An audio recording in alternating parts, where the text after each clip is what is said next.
nomor 1. Dalam praktikum uji makanan, dihasilkan data pada tabel berikut.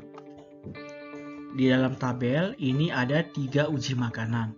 Kalian perhatikan, yang pertama adalah iodin. Ini berarti untuk mengetahui apakah makanan mengandung amilum. Yang kedua ada biuret. Ini untuk mengetahui apakah makanan mengandung protein. Sedangkan yang ketiga yaitu benedik. Ini untuk mengetahui apakah bahan makanan mengandung glukosa. Bahan makanan yang mengandung amilum dan glukosa secara berurutan adalah, berarti untuk amilum, dia positif mengandung amilum ketika warnanya berubah menjadi biru kehitaman.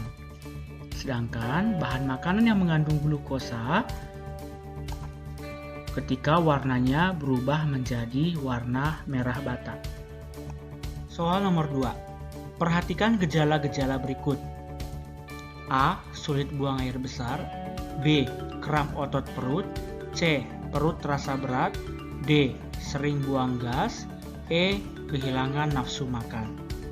Yang ditanya adalah gangguan pencernaan makanan. Berdasarkan gejala tersebut adalah, oke, untuk soal seperti ini kalian harus dapat menemukan kata kunci. Ya, kata kunci di sini yaitu sulit buang air besar. Sudah pasti dari kata ini, maka penyakit yang paling tepat adalah konstipasi atau sembelit. Soal nomor 3. Sebelum dikunyah, nasi terasa tawar. Namun, setelah beberapa saat dikunyah, nasi akan terasa manis. Perubahan tersebut terjadi karena adanya aktivitas pencernaan oleh enzim. Oke, untuk soal seperti ini, berarti organ yang ditekankan adalah organ mulut. Kalian sudah tahu bahwa pada mulut terdapat enzim petialin, yaitu berfungsi mengubah karbohidrat menjadi maltosa. Sehingga jawabannya adalah C. Untuk pepsin, ini terdapat pada lambung, yang berfungsi mengubah protein menjadi pepton. Lipase, ini dihasilkan oleh pankreas, namun bekerja di usus halus, yang berfungsi mengubah lemak menjadi asam lemak dan gliserol. Sedangkan sukrase ini terdapat pada usus halus, berfungsi mengubah sukrosa menjadi glukosa. Soal nomor 4. Seseorang yang terserang diare dapat mengakibatkan gangguan lain berupa dehidrasi. Dari kalimat pertama ini kita sudah menemukan kata kunci yaitu penyakit diare. Kalian sudah tahu bahwa penyakit diare ini terjadi karena ada gangguan pada usus besar. Mengapa? Karena usus besar kita terlalu sedikit menyerap air, sehingga mengakibatkan feses yang dikeluarkan menjadi encer. Soal nomor 5. Seseorang memakan ayam goreng bagian dada. Berarti kata kunci di sini adalah ayam goreng bagian dada.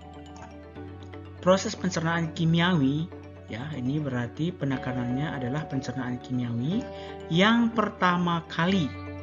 Ya, berarti yang pertama kali terjadi terhadap kandungan utama makanan tersebut adalah, berarti di sini kita harus mengelompokkannya terlebih dahulu. Ayam goreng bagian dada di sini berarti protein. Berarti protein pertama sekali dicerna secara kimiawi terjadi pada organ apa? Maka jawabannya adalah bagian B. Karena pada lambung terdapat enzim pepsin, yaitu mengubah protein menjadi pepton. Soal nomor 6. Seorang siswa mengunyah nasi hingga lembut, lalu menggunakannya untuk dilakukan uji kandungan zat makanan menggunakan iodin, benedik, dan biuret. Hasil yang didapatkan adalah sebagai berikut. Kalian perhatikan tabel itu. Di sini ada lugol, warnanya menjadi hitam. Ada benedik dipanaskan. Di sini X, ini yang harus kita isi. Kemudian ada biuret, di sini berubah menjadi warna biru. Oke, di sini bahan makanannya adalah nasi. Maka ketika nasi diuji dengan larutan benedik atau diuji dengan glukosa, maka nasi tersebut akan berubah warna menjadi merah bata. Soal nomor 7. Perhatikan gambar berikut. Oke, kalian perhatikan organ pencernaan yang ditunjuk oleh X itu apa? Oke, kalian lihat X ini adalah organ lambung. Maka pertanyaannya adalah zat yang dihasilkan oleh bagian X dan fungsinya dalam proses pencernaan adalah yang A empedu, sudah pasti salah. Yang B juga empedu, sudah pasti salah. Yang C HCl. Ya, HCl ini dihasilkan di lambung, berfungsi untuk membunuh bakteri yang masuk bersama makanan. HCl mengaktifkan pepsinogen yang akan mencerna lemak, ya. Pepsinogen itu berarti menjadi pepsin. Pepsin itu mencerna protein bukan lemak. Maka jawaban yang tepat adalah C. Soal nomor 8. Feses yang tertahan terlalu lama di usus besar dapat mengeras sehingga mengakibatkan terjadinya sembelit. Di sini ada kata sembelit. Ya, berarti yang ditanya ini adalah mengapa atau proses apa yang terjadi ketika seseorang itu mengalami sembelit. Maka jawabannya adalah yang A. Karena proses reabsorpsi atau penyerapan air terlalu banyak dilakukan di usus besar. Soal nomor 9. Seseorang yang terserang diare, oke, kita tandai penyakitnya yaitu diare, ditandai dengan sering buang air besar yang encer. Pertolongan pertama yang dapat dilakukan untuk menghadapi kejadian tersebut adalah memberikan cairan yang mengandung gula dan garam. Oke, kita tandai di sini ada gula dan garam. Tujuan pemberian larutan tersebut adalah kita tahu sendiri bahwa ketika kita terkena diare, maka cairan tubuh kita akan berkurang.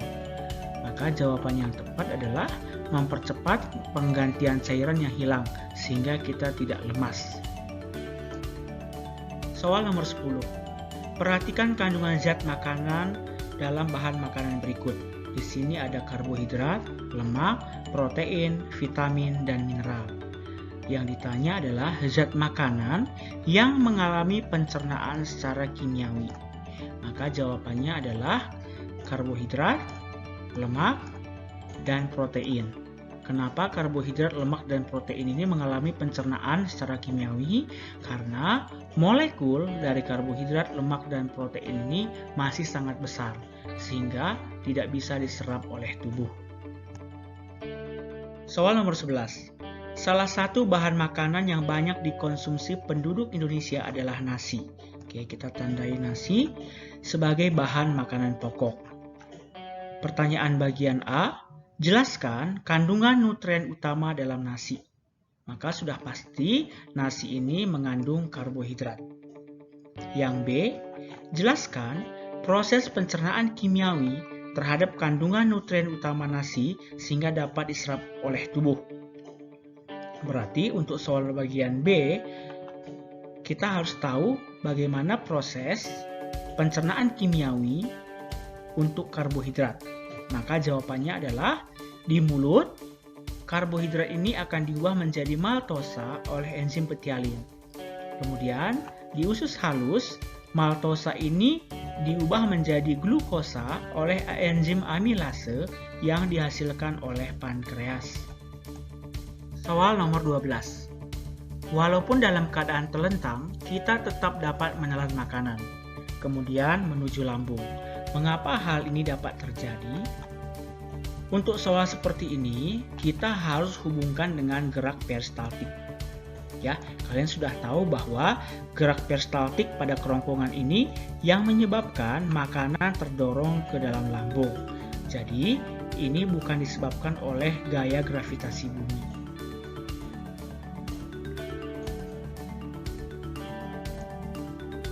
Demikianlah pembahasan soal penilaian harian sistem pencernaan pada manusia. Kalian pelajari lagi dengan baik sehingga untuk remedial test nanti kalian dapat memperoleh nilai yang maksimal. Selamat belajar.